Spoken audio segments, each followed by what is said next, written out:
The light in the observation chamber was dim, casting long shadows that seemed to swallow the starfields projected on the walls. Kellen stood at perfect attention, his hands clasped behind his back, as the overseer floated before him. Her form was elegant and severe, composed of shifting light and a whisper of tangible energy. The stability of a species is predicated on predictable variables. The overseer's voice echoed not in the room, but directly in Kellen's mind. Their economic outputs, their resource consumption, even their conflicts, these are all manageable. But humanity is an anomaly. Their emotional spectrum is a volatile reactor, and at its core is this phenomenon. A new image bloomed in the center of the room. It showed to humans a male and a female, laughing together in a rain-slicked city street, huddled under a single coat. Kellen observed them dispassionately. He saw the micro-expressions, the dilation of pupils, the proximity of their bodies. Data streams flickered at the edge of the projection, elevated neurochemicals, synchronized heart rates, activation of specific bonding-related neural pathways. You are referring to pair bonding, Kellen stated, his own voice a low, calm contrast to the overseer's psychic intrusion. We have files on the biological imperative. This is beyond mere imperative.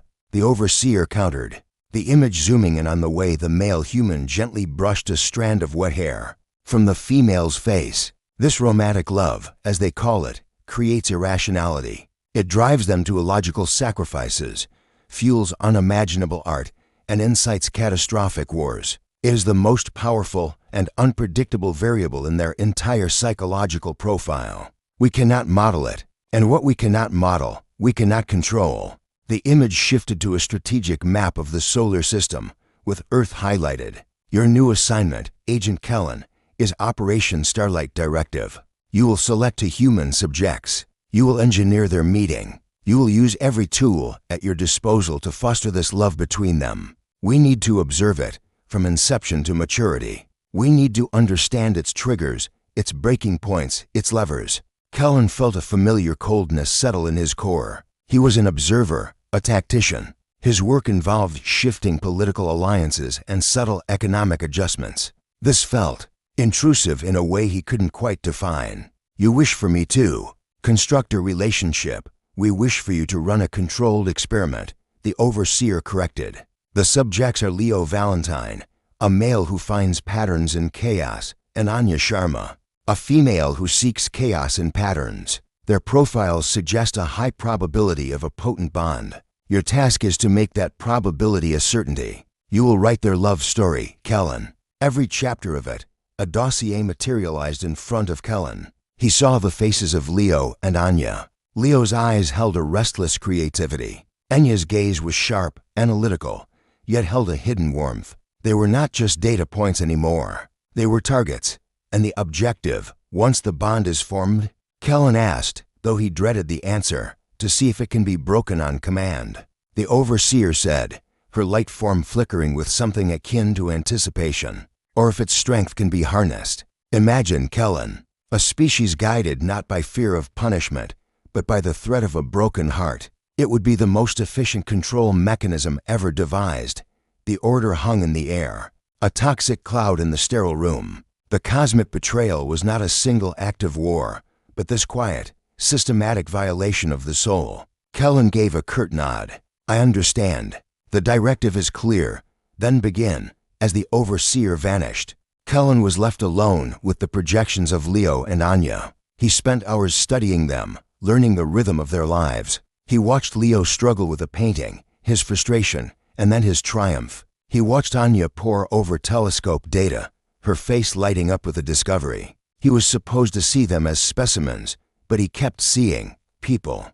The weight of his assignment settled on him, heavier than any previous mission. He was to become the ghost in their machine, the invisible hand that would push them together. Also, his masters could learn how to tear them and their entire species apart. And as he began to plot their first, chance encounter in a botanical garden 2 days from now, he felt the first, faint stir of an emotion he was not programmed to feel: shame. The air in the terraformed biome of the Eden Dome was thick with the scent of night-blooming jasmine and damp earth, Leo Valentine stood before a sprawling canvas, his fingers smudged with charcoal and a faint streak of blue on his cheek. Around him, the bioluminescent flora of the Xenobotany wing cast a soft, ethereal glow, their pulsing light the only thing illuminating the secluded clearing. He was trying to capture the impossible, not just the light, but the life of these alien plants, the way their glow seemed to breathe in time with some silent, cosmic rhythm. He was so absorbed in the curve of a luminous petal that he didn't notice the figure approaching. Until she was almost upon him. Anya Sharma had come to the dome for data, not for beauty. Her tablet was in her hand, its screen displaying complex spectral analysis of the very plants Leo was painting. She was tracking anomalous energy signatures that correlated with lunar cycles, a pet theory her superiors at the observatory dismissed as fanciful. Her brow was furrowed in concentration, her steps sure and quick as she moved along the path, her eyes glued to the readings. She did not see the small, artist's satchel left carelessly on the edge of the path. Her foot caught on the strap. With a sharp gasp, the tablet flew from her hands, cartwheeling through the air before landing screen down on the soft, mossy ground with a sickening crunch. Leo spun around, his own concentration shattered. "Oh, I'm so sorry, that was completely my fault," he said, his voice full of genuine dismay as he rushed over. He knelt, retrieving the tablet before she could. The screen was a spiderweb of cracks, the data on it frozen, and glitched.anya stared at the device, a wave of cold frustration washing over her. "That contains 6 months of primary readings," she said, her voice tight. She looked from the ruined tablet to the man holding it, really seeing him for the first time. She took in the paint-stained hands, the earnest worry in his eyes, the absurdly romantic setting. It felt like a poorly scripted scene from a film. I can help you recover the data," Leo offered, his mind racing. He had no idea how, but the guilt was overwhelming. "Or at least let me pay for the repairs. Please, it's not the device, it's the unsensed data," Anya replied, her tone softening slightly at his clear distress. She gestured to the painting. "I was taking readings of these specimens." "You're painting them." "Trying to," Leo corrected with a self-deprecating smile. "They don't sit still. The light keeps changing."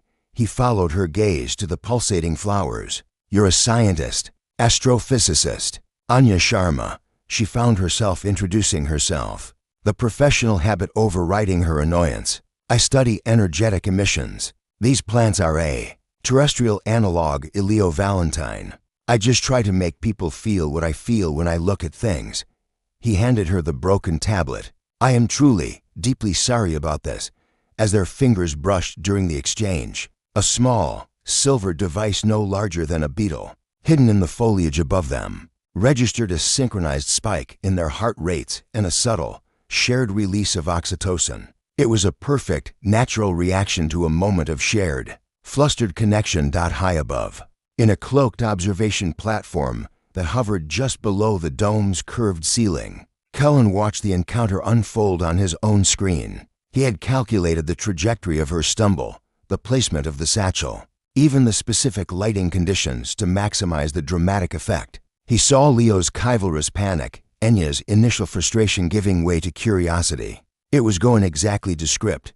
"Initiate phase 2, he murmured into his calm. A moment later, the dome's environmental systems, which Cullen had spent the last 48 hours subtly compromising, chose that moment to fail. A fine mist, intended for the tropical orchid sector several hundred meters away, began to spray from the nozzles above Leo and Enya's clearing. It was a gentle, warm rain that caught them completely by surprise. Leo laughed, a sound of pure, unfiltered surprise, and instinctively held his folio over his head, then shifted to extend the cover over Anya. "Of course, because why not?" he said, grinning. Anya, who had been about to voice her suspicion that this was all a remarkably strange coincidence, found herself disarmed by his laugh. She looked at the water beating on his folio, on his dark hair, and then at her ruined tablet. A small, wry smile touched her lips. "It appears the universe is conspiring against my research tonight, or for something else," Leo said, the words out of his mouth before he could stop them. The mist created a personal cocoon around them. the bioluminescent plants glowing brighter in the moisture, their light refracting into tiny, shimmering rainbows in the air. They stood there, sheltered under his makeshift canopy, while the rest of the dome remained dry. Anya found herself explaining her theory about the lunar energy cycles, and Leo listened, not with a scientist's skepticism, but with an artist's fascination for the pattern she was describing. "So you're looking for the heartbeat of the universe," he said, summarizing her complex data in a way that made her pause. "I suppose I am," she admitted, looking at him with new eyes. Below, Kellen monitored the biofeeds. The initial stress markers had plummeted. The neurochemical cocktail was ideal, a blend of shared adversity, prolonged proximity, and intellectual stimulation. The conversation was flowing naturally, effortlessly. They had forgotten about the broken tablet, about the misplaced rain. They were just two people, talking under an artificial sky. The mission was a success. The meeting was orchestrated, the connection established. But as Kellen watched Leo point out a particular flower whose glow seemed to pulse in time, with Enya's description of a distant pulsar, he felt a tightness in his chest. He saw the way Leo looked at Anya, not as a subject of study, but as a revelation. He saw the way Enya's guarded posture had melted away, replaced by a genuine, engaged warmth. He had written the first line of their story, but the look in their eyes, the unscripted sincerity of their smiles, that was not in the data packets. That was something else entirely, and it made the cold, analytical part of his mind whisper a single, troubling question: what happens when the puppets start to feel their own strings? The data stream across Kellen's primary display was a river of cool, predictable blue, heart rate variability, stabilized, cortisol levels within baseline, conversation duration and frequency showing a steady, upward trend. By every metric the council had devised, the experiment was proceeding with optimal efficiency. Leo and Enya's second encounter, at a public lecture on deep space phenomenology that Kellen had subtly guided them both to attend, had been another success. Their third, a spontaneous decision to visit the same small cafe after a sudden downpour, had been even better. The bond was forming exactly as the predictive models had foretold. But it was the fourth encounter, one Kellen had not scheduled, that was causing the problem. He watched from his silent perch as Leo and Anya walked along the banks of the river that cut through the city. The sun was setting, painting the sky in hues of orange and violet that Leo had tried and failed to capture in a painting just the week before. They weren't talking about science or art. They were talking about childhood memories, the taste of a specific fruit from Enya's grandmother's garden, the way the light fell in Leo's first studio apartment. Trivial, human things, meaningless data. Then Leo stopped walking. He pulled a small, flat stone from his pocket, its surface worn smooth by water and time. He didn't explain its significance. He simply placed it in Enya's hand, closing her fingers around it with a gentleness that seemed to still the very air around them. Anya didn't ask what it was for. She just looked at it, then at him. And her smile was not one of scientific curiosity or polite interest. It was a smile of profound, quiet understanding. A private language had been born between them and a gesture that contained no words. In that moment, Kellen's display flickered. A spike of anomalous data, coated in a warning amber, appeared not on their biosigns, but on his own. His own galvanic skin response had registered a subtle, involuntary shift. His breathing pattern had hitched for 0.3 seconds. He dismissed it as a system glitch, a feedback echo. But the feeling, a tight, unfamiliar ache behind his sternum, lingered. He found himself no longer reviewing the day's interactions just for the mandated reports. He would replay the hollow footage of their cafe meeting, not to analyze the content of their words, but to watch the way Leo's eyes crinkled at the corners. When Anya explained a complex astronomical concept with passionate hands, he would study the spectral analysis of Enya's laughter, finding its frequency more fascinating than any pulsar's signal. The council's directives became grating: escalate physical proximity, initiate a shared high-stress scenario to test resilience. The words felt crude, like using a seismic charge to study the formation of a snowflake. He began to delay his reports, to fudge the data. He claimed technical interference from solar flares, suggested that the subject's unique neurochemistry required a more gradual approach. He was, for the first time in his existence, lying. The breaking point came on a clear, starry night. Leo had convinced Anya to leave her telescope and data pads for an evening and simply lie on a blanket in a park. Kellen watched as Leo, with no prompting, no algorithmic suggestion, pointed to a constellation and told Anya a story. It wasn't the correct myth from Earth's history. It was one he invented on the spot. A tale about a lonely star who learned to shine not for the whole universe, but for one specific, wandering planet. Anya listened, her head on his shoulder, and when he finished, she turned her face to his. The kiss was not a product of manipulated hormones or engineered circumstances. It was slow, tender, and filled with a truth so palpable it seemed to vibrate through Kellen's own sensors. It was the culmination of 1,000 unscripted moments, a symphony composed from whispers, shared silences, and a single, smooth stone. The council's alert flashed immediately on his screen. Bond solidified. Prepare for Phase 4, stress testing and emotional manipulation. Kellen stared at the command. He looked at the two figures on the blanket, now wrapped in each other's arms, speaking in hushed tones under the very stars they both, in their own ways, worshipped. He saw the raw, unvarnished beauty of it. This was not an experiment. This was not a variable to be controlled. The cold, analytical part of his mind was silent. In its place was a roaring, terrifying certainty. He was not observing a phenomenon. He was witnessing a miracle, and he would not be the one to break it. With a gesture that felt both treasonous and sacred, he closed the council's directive without acknowledging it. He would not prepare for Phase 4. He would find a way to stop it. The unforeseen variable was no longer their love. It was his.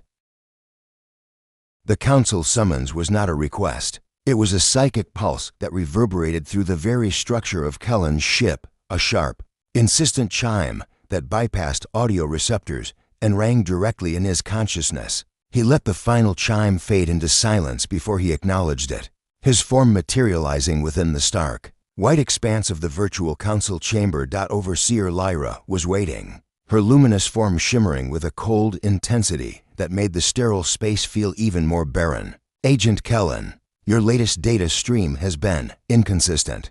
The emotional bond between the subjects has reached peak amplitude, yet you have not initiated the stress testing protocols. Explain this delay. Kellen kept his own energy field perfectly regulated, a flat, calm blue. The bond is more complex than the initial models predicted. Subject Anya shows signs of latent analytical skepticism. A premature stressor could trigger a deconstructive analysis of the relationship's origins, compromising the integrity of the entire data set. I am allowing for a period of consolidation to ensure the attachment is fully rooted. It was a lie. Elegant, plausible lie woven from half-truths. Anya's skepticism had long since melted away under the warmth of Leo's genuine affection. Lyra's light flickered, a sign of processing. Your assessment deviates from the predictive algorithms. The algorithms have a 99.8% success rate in modeling biological sentiment. Humanity is the 0.2%. Kellen replied, his tone neutral. Their sentiment possesses chaotic, emergent properties. To understand it, we must sometimes observe its natural state, not just its breaking point. There was a long, heavy silence. You are granted an additional 72-hour observation window, Lyra stated, her tone making it clear this was a test of his judgment, not an acceptance of it. Then you will proceed with Phase 4. The Council requires data on resilience. See that we get it. The connection severed, leaving Kellen alone in his observation deck. The 72-hour reprieve was a ticking clock. He turned his focus back to the live feed. Leo and Anya were in his studio. Leo was standing before a new canvas, not painting, but guiding Anya's hand. His fingers gently wrapped around hers as they mixed a color together. She was laughing, her forehead resting against his shoulder, a smudge of cerulean blue on her cheek. It was a scene of such unvarnished, effortless joy that it felt like a physical blow. He could not do it. He could not be the architect of the pain that was to come. The Council's stress testing involved fabricated evidence of infidelity, simulated life-threatening emergencies, the systematic erosion of trust. To subject what he saw on that screen, to such calculated brutality was no longer science. It was a desecration. His crisis was no longer a quiet unease. It was a screaming imperative. He had to act. His first act of rebellion was small. A single line of code inserted into the planetary transit network. When Leo went to buy the specific tea Anya had grown fond of, the shop was, for the first time in months, inexplicably closed. Leo, undeterred, spent 2 hours traveling across the city to find another, presenting it to her later with a triumphant smile. The minor inconvenience had, against all council logic, strengthened the bond, creating a story of dedication. The second act was bolder. He intercepted a communication from Enya's observatory. Her superior was summoning her for a last-minute, off-world conference that would have separated them for 3 weeks, a perfect, natural stressor for the council to monitor. Kellen rerouted the message, creating a system error that delayed its arrival until after the conference had already begun. Anya never knew, and they spent those 3 weeks exploring the city together, their connection deepening daily. Each intervention was a risk, each manipulation to protect rather than prod left a tiny, digital fingerprint. He was no longer just observing. He was a participant, a silent guardian weaving a protective shell around their fragile world. The final, most dangerous decision came on the morning of the 72nd hour. The council's systems were primed to initiate Phase 4. An anonymous, fabricated message was scheduled to be delivered to Anya, suggesting Leo was seeing someone else. It was a classic, brutal test. As the transmission sequence initiated, Kellen's hands moved over his console with a speed and precision born of desperation. He couldn't just block it. The failure would be traced directly to him. Instead, he hacked the delivery router, creating a cascade of packet losses and authentication errors that made the entire local network unstable for a period of 12 minutes. The message failed to send. The council's diagnostics would blame it on a rare solar flare, interfering with planetary comms. A plausible, if inconvenient, anomaly. When the system stabilized, he watched Leo and Anya share breakfast through Leo's kitchen window. They were planning a trip to the mountains to watch a meteor shower. They were talking about the future. Kellen leaned back, the phantom ache in his chest now a constant, dull throb. He had successfully sabotaged his own mission. He had bought them more time, but he had also crossed a line from which there was no return. The council would not be fooled forever. Their patience was finite, and their methods for dealing with rogue agents were as efficient as they were merciless. He had started this assignment to control a human love story. Now he was fighting a secret war to save it, and the price of failure would be paid not by him, but by the 2 hearts he had been sent to break. The silence in Kellen's observation deck was absolute, broken only by the hum of machinery and the frantic rhythm of his own pulse, a human sensation. He was still learning to name. On his screen, the council's final directive glowed with cold, uncompromising clarity. Protocol 7, termination of experiment. Initiate asset retrieval and memory purge of subjects Leo and Anya. Return to base for reassignment. The words were a death sentence, not for their bodies, but for everything they were. Their memories of each other, the shared laughter, the quiet understanding, the story of the stone, and the invented constellations. All of it would be scoured from their minds, leaving behind a vague, hollow sadness they would never understand. They would become to strangers again, their orbits forever altered, their hearts permanently scarred by a loss they could not remember. He could not allow it. The plan formed in his mind not as a calculated strategy, but as a desperate, single-minded need. He would reveal the truth. It was the only way to give them a fighting chance, even if that chance was built on the foundation of a devastating betrayal. He would give them the one thing the council had stolen: agency. He found them at the mountain overlook, just as they had planned. A thick blanket was spread on the cold ground, a thermos of tea steaming between them. The first meteors of the shower were beginning to streak across the velvety blackness of the sky. Silent and brilliant, Leo's arm was around Anya, her head resting on his shoulder. They were the very picture of everything he had been ordered to destroy. Taking a breath he didn't need, Kellen disabled his personal cloaking field. He appeared a few meters away, the starlight glinting off his sleek, non-human form. There was no grand entrance, no dramatic flash of light. One moment, they were alone. The next, he was there. Anya saw him first. She stiffened, her scientist's mind instantly cataloging the impossible physiology. The way light seemed to bend around his silhouette. "Leo," she whispered, her voice tight with alarm. Leo turned, his body immediately shifting to place himself between Anya and the perceived threat. "Who are you?" he demanded, his voice steady despite the shock in his eyes. "My name is Kellen," he said, his voice modulated to be as calm and non-threatening as possible. He kept his hands visible, empty. "I am an agent of the Galactic Council, and I am the reason you two found each other." The words hung in the thin, cold air. Incomprehensible. Anya stood up slowly, her analytical mind fighting against the reality before her. "What are you talking about? The meeting in the garden was not chance. The rain was not a malfunction. Your shared interests, your compatible personalities. It was all part of an operation. The Starlight Directive. My mission was to engineer a romantic bond between you, to study it, and then, to break it."